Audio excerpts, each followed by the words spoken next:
नमस्कार दोस्तों, मौजूदा दौर में केंद्र में पूर्ण बहुमत की बीजेपी की सरकार होने के बाद भी वो किसानों की बात तक नहीं कर पा रही है, जबकि राहुल गांधी की एक झलक पाने के लिए जनता सड़कों पर उमड़ कर आ रही है, क्योंकि वो मजदूरों, किसान और बेरोजगार युवाओं की आवाज बनकर उभरे हैं। आपको चारों ओरों से घेरा जाता है, आपको सही दाम नहीं दिया जाता, नुकसान होता है तो बीमा का पैसा नहीं दिया जाता, जीएसटी लगा दी, कर्जा माफ नहीं होता। तो अगर मैं यहां कहूं कि भैया हम आपके लिए एक काम करेंगे और आपकी समस्या हल हो जाएगी, वो गलत होगा।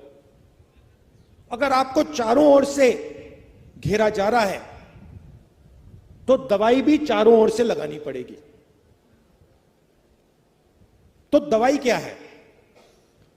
और यह भी शुरुआत है। सबसे पहले अगर हिंदुस्तान के सबसे अमीर लोगों का कर्जा माफ हो सकता है, पैसा आपका है, जितनी जीएसटी आप देते हो उतनी जीएसटी अदानी देते हैं। आपने ये शर्ट खरीदी, 1000 रुपए के लिए आपने खरीदी, 18% आप दोगे, वही अदानी देगा। उसने 1000 रुपए की शर्ट खरीदी, उतनी ही जीएसटी देगा। हिंदुस्तान की सरकार का पैसा कहां से आता है? जीएसटी से आता है। सबसे ज्यादा कौन देता है? किसान देता है, मजदूर देता है, छोटा दुकानदार देता है, बेरोजगार युवा देता है। तो अगर 16 लाख करोड़ रुपए उनका कर्जा माफ हो सकता है तो आपका भी कर्जा माफ होगा। या तो आप उनका मत कीजिए, या सरकार को कहना चाहिए, देखिए अगर किसान का कर्जा माफ नहीं होता है तो अरबपतियों का भी नहीं होगा। मगर अगर अरबपतियों का 24 साल का कर्जा माफ, आपका 24 साल का कर्जा माफ किया जा सकता है तो आपका भी होगा। तो पहली दवाई यह है। दूसरी दवाई जो यहां आप जानते हो, किसान को सही दाम नहीं मिलता, किसी भी स्टेट में नहीं मिलता।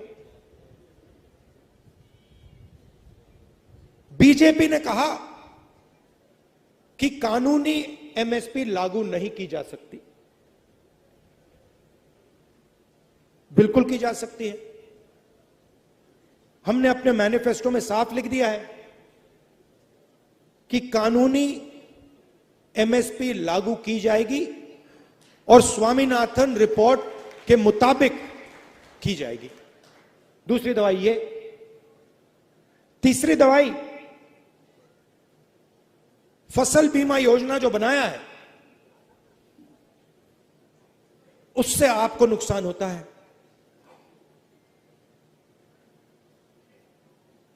15-16 कंपनियां हैं, उनको सरकार बीमा योजना का पैसा देती है। आप लिस्ट चाहते हो, मैं आपको लिस्ट दे दूंगा। आपका नुकसान होता है, आंधी आती है, तूफान आता है, बारिश आती है, पानी गिरता है, नुकसान होता है। आपको कहते हैं भैया आपको कॉम्पेंसेशन नहीं मिलेगी, वो आपको मुआवजा नहीं देंगे। तो तीसरी दवाई, फसल बीमा योजना को रीस्ट्रक्चर करना। फसल बीमा योजना का काम आपकी रक्षा करने का है, उद्योगपतियों की रक्षा करने का नहीं है। तो तीसरी दवाई ये। चौथी दवाई, जैसे ही आपको प्याज बेचने का समय आता है, एकदम एक्सपोर्ट इंपोर्ट पॉलिसी को बदल दिया जाता है। एक्सपोर्ट इंपोर्ट पॉलिसी की ट्यूनिंग आपको मारने के लिए की जाती है। तो अगर हमारी सरकार आएगी एक्सपोर्ट इंपोर्ट पॉलिसी से आपकी रक्षा होगी, आपकी प्राइस की रक्षा होगी, आपका जो दाम है एक्सपोर्ट इंपोर्ट पॉलिसी उसकी रक्षा करेगी।